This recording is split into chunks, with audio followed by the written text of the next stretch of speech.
In news from Jamaica, the debate on the crucial CCJ bills has stalled in the upper house. For a second day, opposition members refused to show up for the Senate. On Friday, opposition senators continued to protest the suspension of their colleague, Senator Malahoo Fort, causing a further delay to the CCJ debate. Our reporter, Tanika Thomas, has been tracking the controversy in the Senate. The ongoing tension between opposition and government senators continues to impede a very crucial debate in the country's history. For a second day, all 8 opposition senators boycotted the sitting of the upper house, protesting their demand for an apology and an acknowledgement that the suspension against their colleague, Senator Marlene Malahoo Fort, was improper. On the first day of the boycott on Thursday, government senators voted to have the suspension placed on Mrs. Malahoo Fort lifted. However, that has not appeased the opposition senators. In a letter sent to Senate President Floyd Morris, leader of opposition business in the Senate, Tom Tavares Finson, insisted on an apology.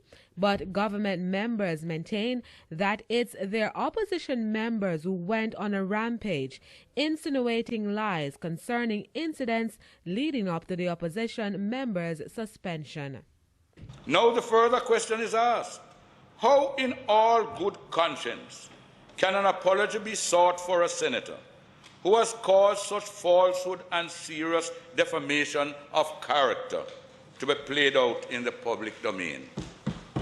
If it is said that the suspension did not proceed on solid grounds, or even that some apology or explanation ought to be tendered in relation to the handbag incident, those matters can only be addressed in a properly constituted sitting of the Senate. Leader of government business A.J. Nicholson is inviting opposition senators to raise their concerns in the upper house.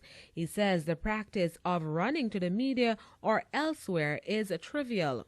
Let me repeat, as you have plainly said, matters, Mr. President, concerning the business of the Senate must be conducted at the place designated for its sitting, that is, Gordon House. No amount of letters and press conferences or appearances on talk shows can substitute. Let a motion be tabled in the Senate so that the issues may be addressed. Meanwhile, he argues that Jamaicans are also awaiting an explanation from the opposition senator. The public waits with bated breath to hear a simple, "I am sorry for misleading you," in such a scorchingly dangerous manner.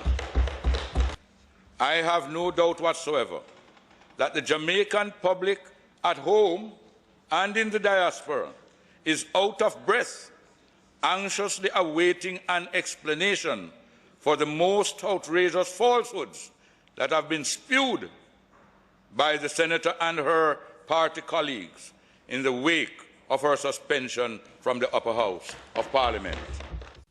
Opposition Senator Marlene Malahoo Fort was barred from the Senate last Friday after she failed to produce a copy of a letter to Senate President Floyd Morris. Mrs. Malahoo Fort had cited a document during her contribution to the CCJ debate, in which she said the UK Privy Council had indicated its interest in hearing cases in Jamaica. The conundrum has impacted the debate on the 3 critical CCJ bills.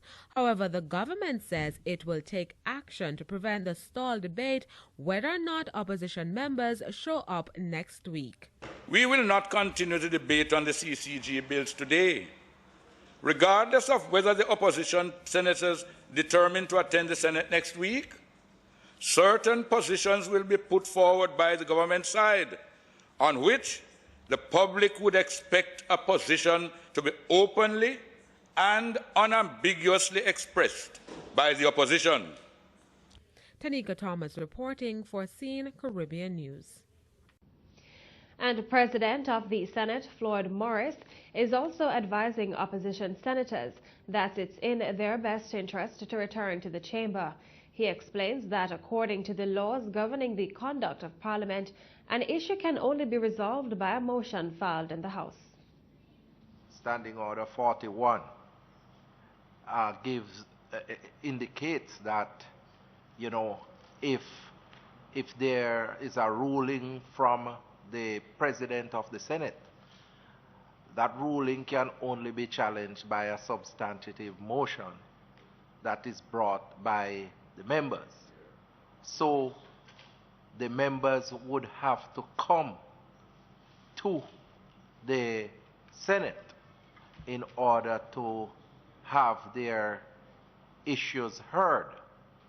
And I am fully prepared, as indicated in the letter that I sent to Senator Vincent, to accommodate such motion.